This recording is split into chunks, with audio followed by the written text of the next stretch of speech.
Welcome to another installment in my series of Strike Fighter 2 tutorials. Today's topic is going to be all about bombing using 1960s gun sights and firing some early air-to-ground weapons. If you're used to modern, very precise avionics, then maybe bomb dropping with this older equipment is giving you issues. This game is a little lighter on avionics than other games, but don't forget that the aircraft themselves were light on avionics. Dropping bombs from fighters during this time was more of an art than a science. There's no easy trick or procedure. It really does just come down to practice in the end, especially since you'll find that every plane will be slightly different, and every bomb is slightly different. Cartoonist Bob Stevens jokingly called this the TLAR bomb sight, and although he was referring to its use during World War II, the TLAR still saw use through most of the Vietnam War as well. What I've done here in this video is to fly a series of runs, both level bombing and dive bombing, with a range of aircraft. Sometimes people are more comfortable with a structure to follow, so I've come up with a few simple procedures that you could begin practicing with, and then once you feel more comfortable, you can modify them however you want for whatever works best for you. Let's begin. We'll start with the classic F105 Thunderchief loaded with 8 750-pound iron bombs. I'm beginning my run at 15,000 feet, closing on the target. I normally don't use it while I'm playing, but I've got the in-game HUD on so that you can see what's happening a little bit clearer. I have pressed the E button to target the fuel tank. Using the bracket keys, I cycle through the bomb ripple and drop interval settings. In this case, they're both at the maximum for this plane, which will be up to 18 bombs at 140 milliseconds apart. I select the M117 bombs, and you can see that the gun sight has depressed slightly. Remember that this is a guide only. There is no computer calculating or displaying where your bombs will hit. This is all up to you, the pilot. Notice that I'll be dropping all of my bombs to try to maximize the chance of a hit. Precision bombing was not really a term that was used in these days. Standard procedure was to shotgun the bombs, scattering as many as you could into the target area so that you were sure to get at least one hit. So don't feel bad about plastering a whole area with bombs. If the area is hot and you only get one run, blowing up worthless jungle around the target is an acceptable trade-off to instead being shot down while making several passes. We're 5 miles out now, looking at the DME range on the instrument panel. Note that if you do have the HUD on, it shows a straight line distance to the target, which is different than the DME's range to the waypoint. Let's talk through what we're about to see. Again, I'm starting at 15,000 feet. This will be the standard starting altitude for all of my dive bombing runs. This is not based on anything. This is not an official number. It's completely arbitrary. It's just a number that I picked because it works well. At 2 miles, I'm going to begin my dive. I'll cut the throttle and push the nose over to 55 degrees down and let the plane speed up to around 500 knots. In this configuration, the bombs should land approximately where the reticule is pointing on the ground. Bomb release point will be 6,000 feet, and then I'll pull out and recover. Let's see that in action now. 2 miles, pushing over.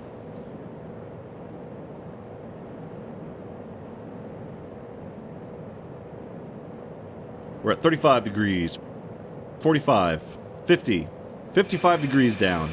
Air brakes out as we're gaining speed towards 500. Gun sight is right on the target. Now, here's the view at the release point of 6,000 feet. My speed is 480 knots, air brakes deployed.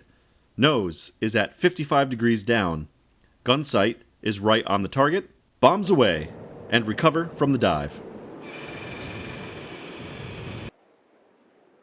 Memphis, lead. Red Crown. Mission complete. Good job. Return to base. An obliterating hit. All bombs landed inside the compound and destroyed mostly everything. We're back at 15,000 feet for another example run. This time, I'll be in a shallower dive, but have much higher speed. Pushing over, a little further out, 3 miles away this time. In this case, the bombs are not going to land right where the gun sight is, but instead will land slightly below it.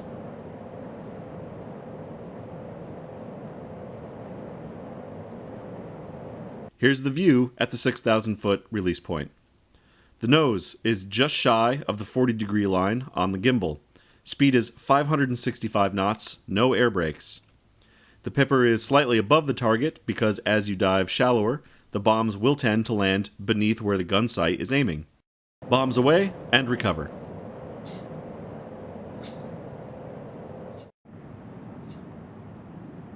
Another direct hit with the 750s. Notice that the two different setups achieved the same result. As you become more comfortable with dropping bombs, find what works best for you. These were simply two examples that you can use as a template if you need a bit of help starting out. Now I'll demonstrate some level bombing runs. I'm rolling in on the same target, but this time at treetop level. The idea here would be to hit a target while minimizing yourself to anti-air attacks. Fast speed and low altitude will help protect you. I'm aiming for an altitude of 1,000 feet above the ground. This is high enough to avoid being damaged by your own blast. At least with 750s, you may have to go higher for larger bombs like 2,000 pounders. If you do use the HUD while you're playing, the altitude number will turn yellow when it's telling you what your above ground level altitude is. If you're not using the HUD, be aware that not every plane has a radar altimeter, so in that case, you'll just have to estimate. Take note of where your target is located geographically. If it's near the ocean, it's most likely that it will be near or at sea level, so your regular altimeter will show pretty close to your AGL altitude. If you're up in the mountains, on the other hand, you'll just have to rely on what looks right to you, and again, this comes from lots of practice. This is the moment of release. I'm at 1,000 feet above the ground, level flight, at 570 knots, 1.5 miles from the target. The target has just disappeared behind the instrument panel, which is what I use as my visual cue to drop.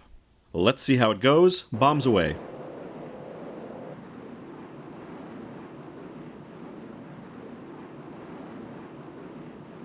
Memphis, lead. Red Crown. Mission complete. Another Good solid job. hit through the Return to base. compound.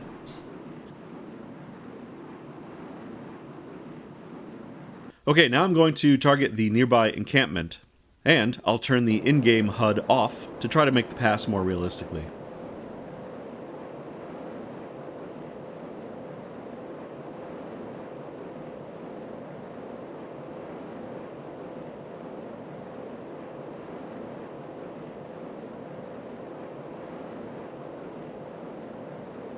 Here we go, here's the setup near the moment of release. I'm again at 570 knots, level flight.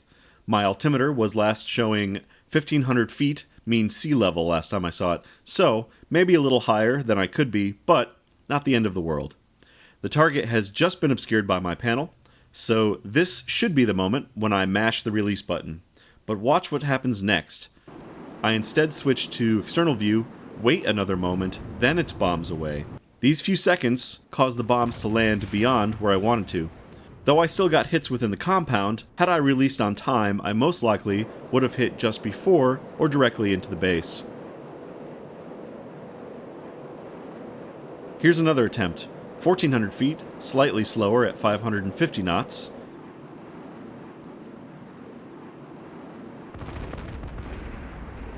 I do more damage to the base, but it's still beyond where I was aiming for.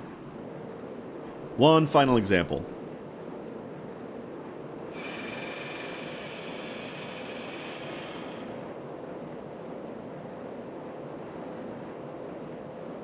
I'm coming in at around the same altitude, 13 or 1,400 feet, 570 knots, level.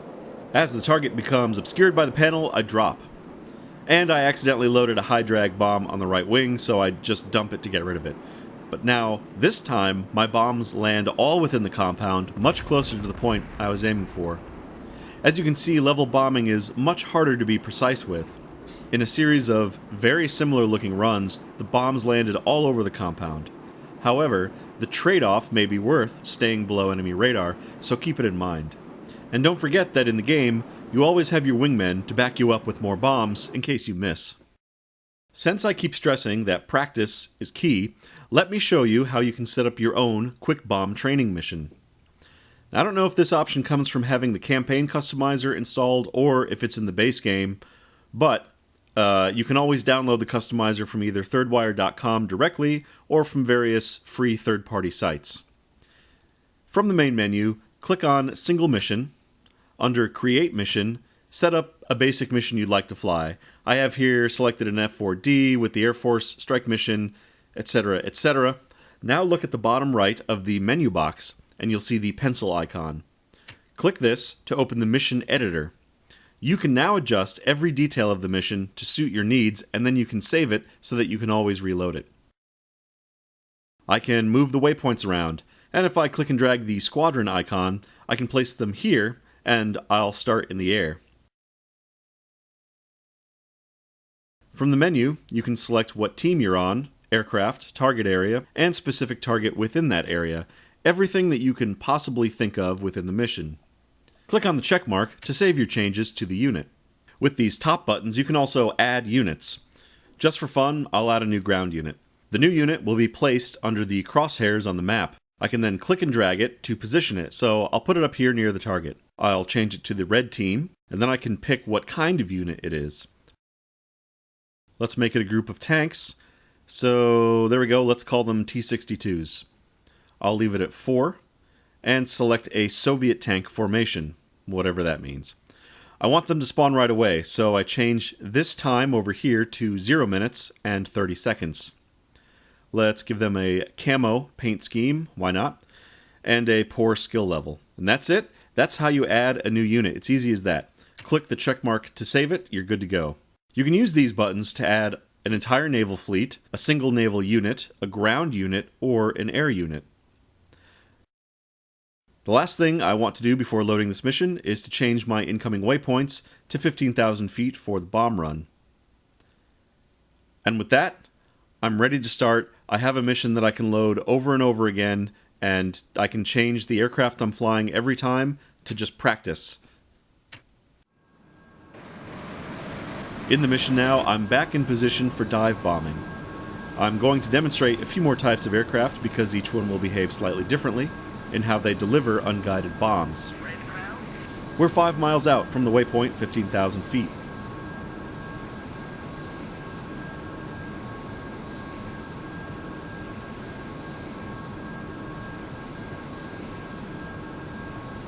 At 3 miles, I push over and deploy the air brakes. There's 30 degrees down, 40, and just about 50.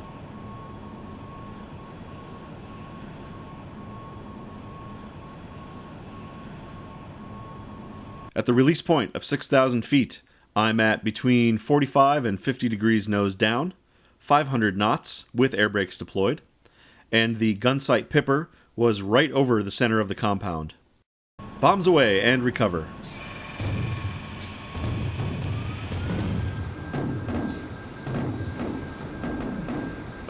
I missed the warehouse, but the bombs fell into the very center of the compound, which was approximately where the Pipper was pointing. Let's do one more where I actually aim from the cockpit and we'll see if I do better. Push over at 3, air brakes out.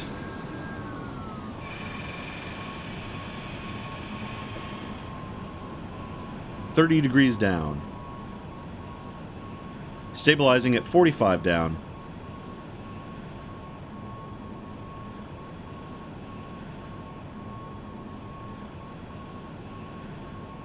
At the moment of release, 40 to 45 degrees down, 490 knots with the brakes out, Pipper ever so slightly above the target. Let's see how I do.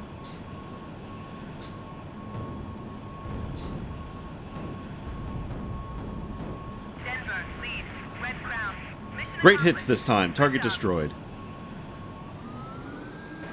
Now, on a level bombing run, 1,000 feet, AGL, 570 knots, and release just as the target touches the bottom of the HUD plate.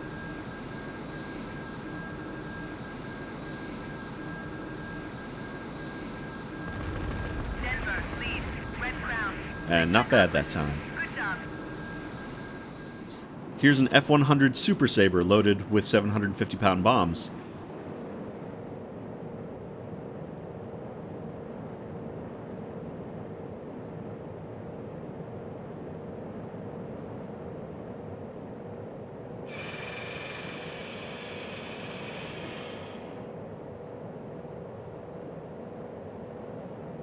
Again, releasing at 6,000 feet, 45 degrees down, 500 knots, air brakes out. Target is just about halfway between the Pipper and the top of the instrument panel.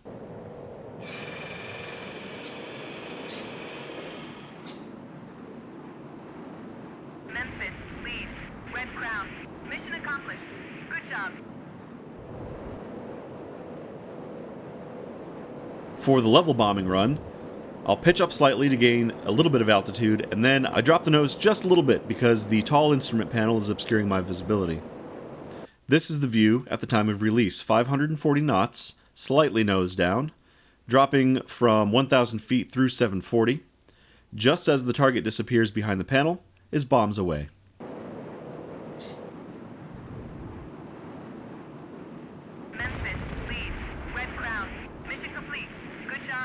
Now we're moving on to more advanced aircraft.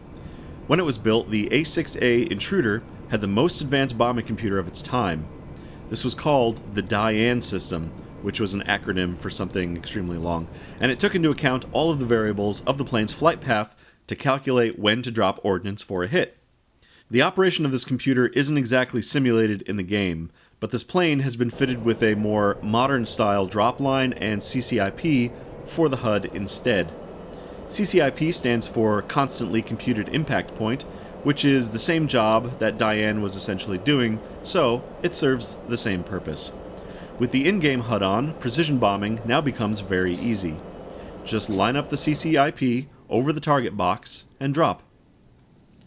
Here we are using Snake Eyes, which are 500-pound bombs fitted with air brakes on the back.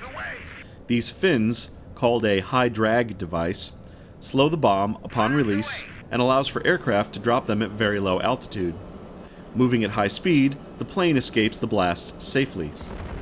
You'll see several other types of bombs that also use these devices, such as the 750-pound high drag bomb. If you're like me and you don't use the in-game HUD, it's still not hard to hit your target. You just either have to put the plane into a steeper dive to be able to still see the target, or you can estimate where the target is once it has disappeared behind the instrument panel. I'm diving on several lines of tanks. I'll drop 2 bombs on a target in the first line and then 2 more on a target in the second line, and I'm just approximating when the Pipper would be over them. So there's 1, there's 2.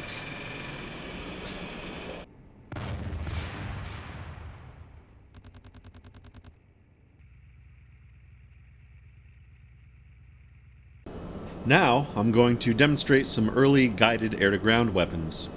We see here the Intruder is loaded with AGM-12 Bullpup missiles and AGM-62 Walleyes. We'll begin by using a Bullpup missile against this radio tower.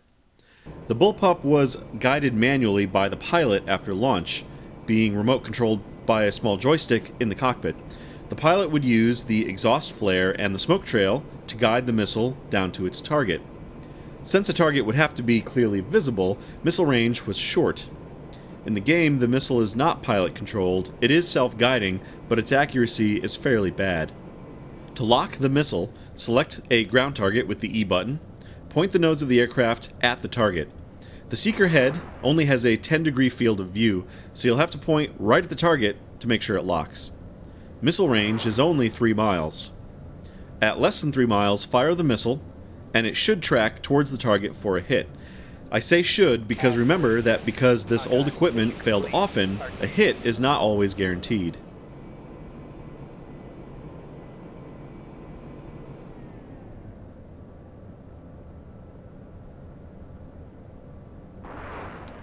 Strike Fighters 2 doesn't have any in-game indications, anywhere, of what any of the range of the weapons are, which is something that really annoys me.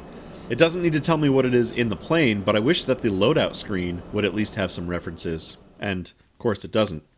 So, let me show you how you can check the range of individual weapons. It's a little bit of a pain, but at least the information is buried somewhere accessible, and then you can at least find it and maybe write it down somewhere, give yourself a cheat sheet.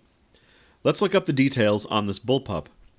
Open your user folder, which is where your things like My Documents, music, videos, etc., all that stuff lives. Open the folder marked Saved Games. If you can't find this, you can always do a search in the start bar for Saved Games, and it'll come up. Inside your Saved Games folder, open ThirdWire, then open the folder of whatever version of the game you're using. In my case, my Vietnam stuff is in the main SF2 mod folder, so in I go. All the data on weapons is found in Objects, Weapons. Scroll down to find the AGM-12C. Finally, we open the file AGM45 If your Windows doesn't know how to open this kind of file, just choose Notepad, and it should open with no problem. Now within this file is all sorts of information that you could alter on a weapon if you so choose. I'll let you peruse all of that on your own time. Right now, we're only interested in the lines that either say Seeker Head Range or Max Launch Range. Here we go. The max launch range for this missile is 16,000. This number is unitless, but my experiments seem to show that this is in feet. So for 16,000 feet, a quick Google conversion search tells me that this missile's range is 2.633 nautical miles. Also, if you're good with quick math and want to do it in your head, remember that 1 nautical mile is 6,000 feet. Above that, we also see a minimum firing range, which many missiles have. Minimum range for the Bullpup is 2,000 feet, or 0.33 nautical miles. The other weapon I want to demonstrate is the laser-guided walleye bomb, so let's look at that. Again, open the walleye1data.ini. Since this is a bomb and not a missile, there is no launch range, so we're looking for the seeker range instead. Here it is. The seeker will lock onto a target within 30,000 feet, or 4.9 nautical miles. So assuming we have the altitude so that the bomb can glide without hitting the ground, we can release the bomb anywhere within 5 miles of the target. Let's see it in action. Here we are, 5 miles out from a tank. I've selected the walleye, so the TV camera has come up on the display. We're within 5 miles, so the tracker should be in range. On the TV display, the crosshairs are centered on the target. This is the only indication that the bomb is locked on. There are no other indications, this is it. As long as the crosshairs are steady, and you're inside your range, you're good to go. Bombs away.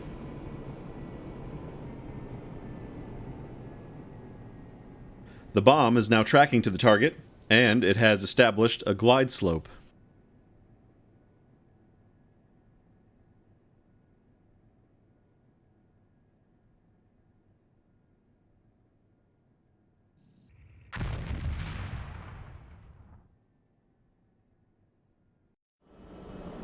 Here's another run, this time without the in-game HUD.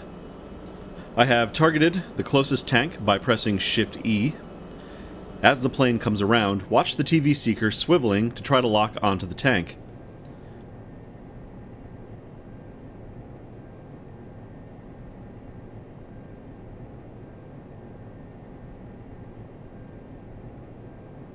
Finally, it settles down and should be locked on target. We look to be within 5 miles, so bombs away. This time we watch the TV monitor. Unlike modern jets, whose laser pointer usually has a pretty big field of travel, on this older A6 the painter won't rotate to look behind the plane. Since I launched a little close, I'm going to fly over the target and lose the lock. Now, this can be a problem if the bomb still needs to maneuver when it loses its lock. However, in this case, the bomb had enough time to set up a glide to the target, and it ends up still hitting the tank.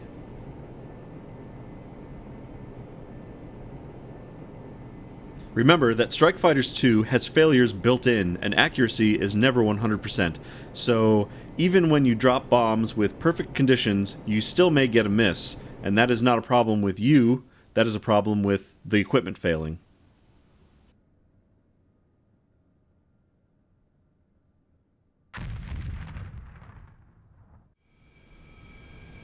Here I am in an F111 Aardvark, one of the new generation of jets that came out towards the end of the war.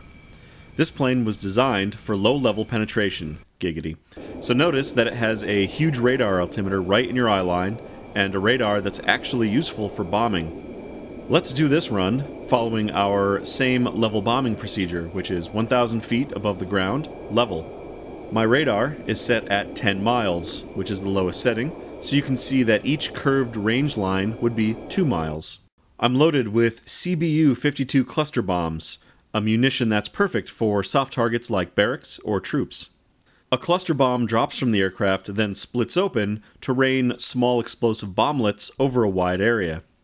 At the point of release, you can see that I'm low, only at 800 feet above the ground, 566 knots, with the target on the radar just beyond 1 mile, maybe a mile and a half. However, any mistakes I made are minor because the long row of bomblets still hits before the compound and then walks right through it, wiping out everything in its path.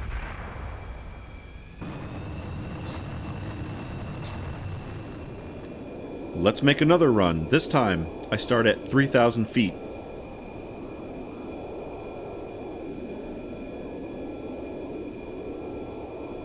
As I get close to the target, I enter a shallow dive so that I can still see the compound. I'm slightly nose down, 580 knots, at 2,000 feet. The target is just inside the 2-mile line on the radar.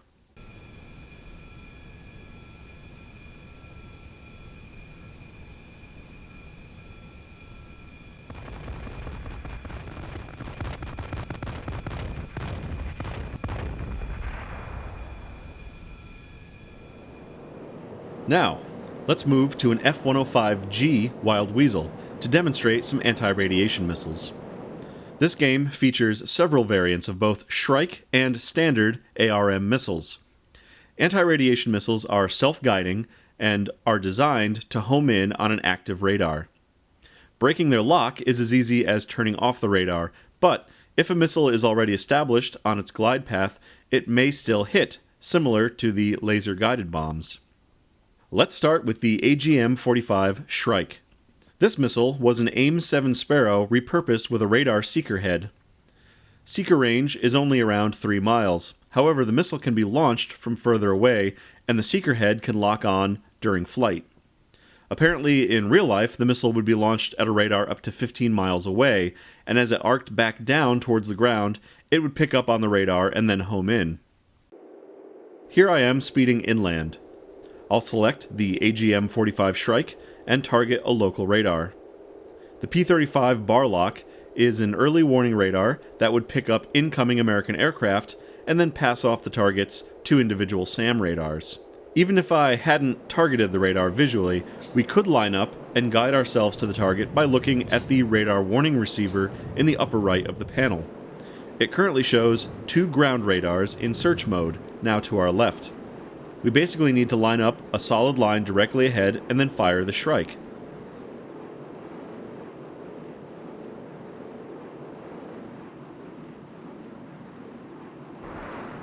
Notice that I fired at a range of 7 miles, far beyond the seeker range, but as it closes, it detects and then locks onto the radar and steers itself towards it.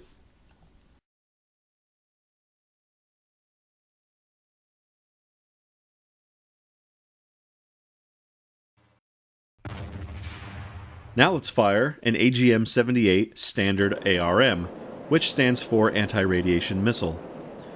There's another line on my RWR showing that I'm detecting a ground radar in search mode.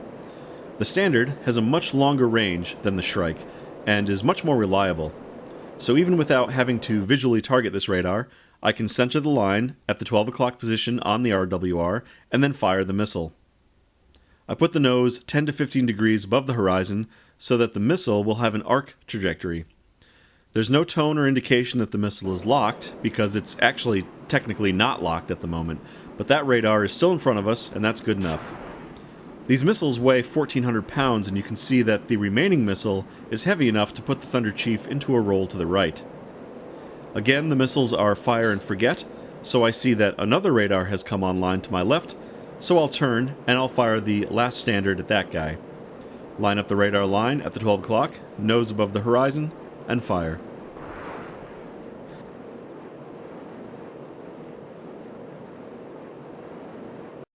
You can see from the camera angles that the missiles have now both locked onto a target, which is good.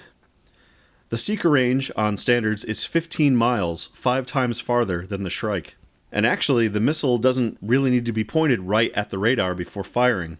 The seeker's field of view is a wide 45 degrees, so it can pick up a target easily in flight.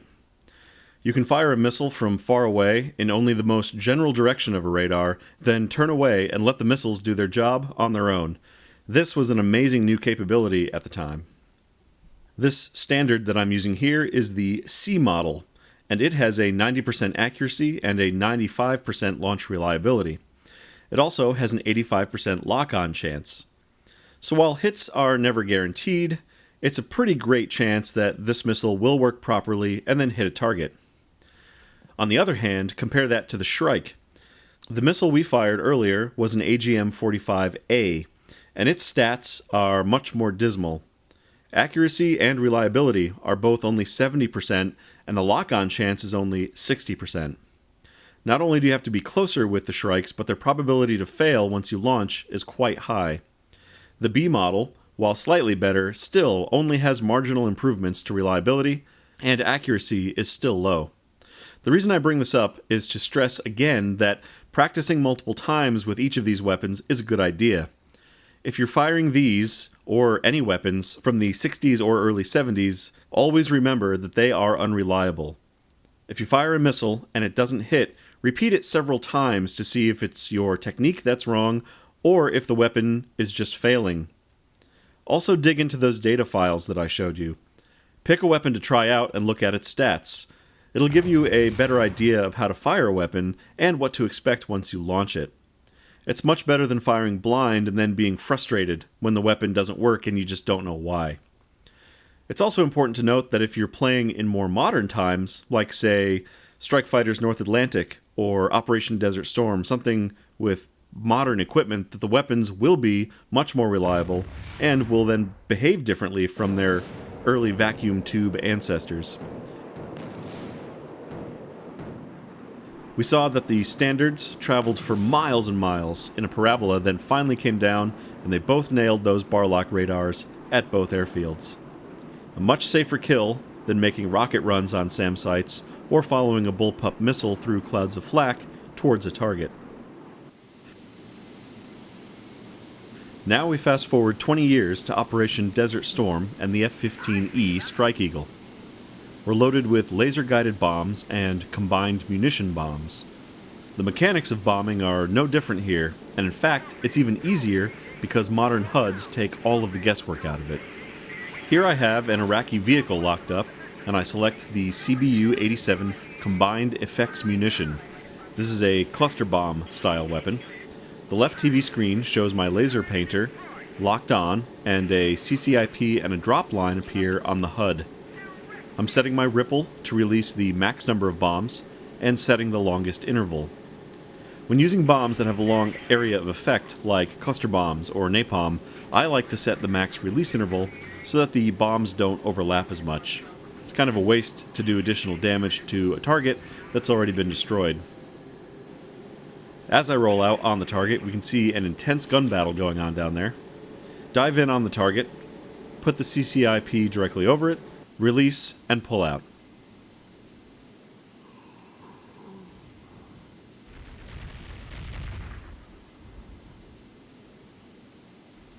Now we'll demonstrate the GBU-12 Paveway.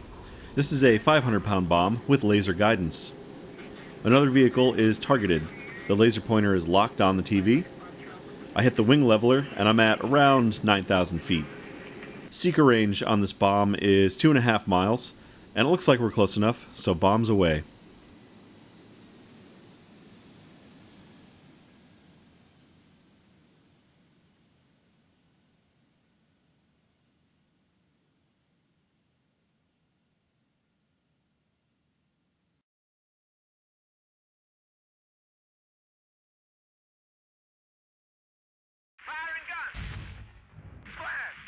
In this next example, there's a group of vehicles parked together, and I'll demonstrate that you can launch multiple laser bombs and they home in on the same target to do more damage. As we swing around, the target designator is swiveling to try to lock on, which it finally does, and then it will auto-zoom in. One of the nice things about modern HUDs is that a target diamond will appear to visually show you where your target is and what you've targeted on the ground, something that's lacking in the Vietnam-era avionics. 2 bombs away.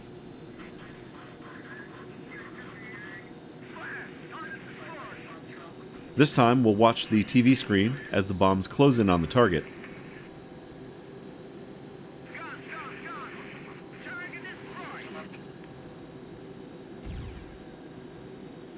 and the blast is strong enough to wipe out most of the target area.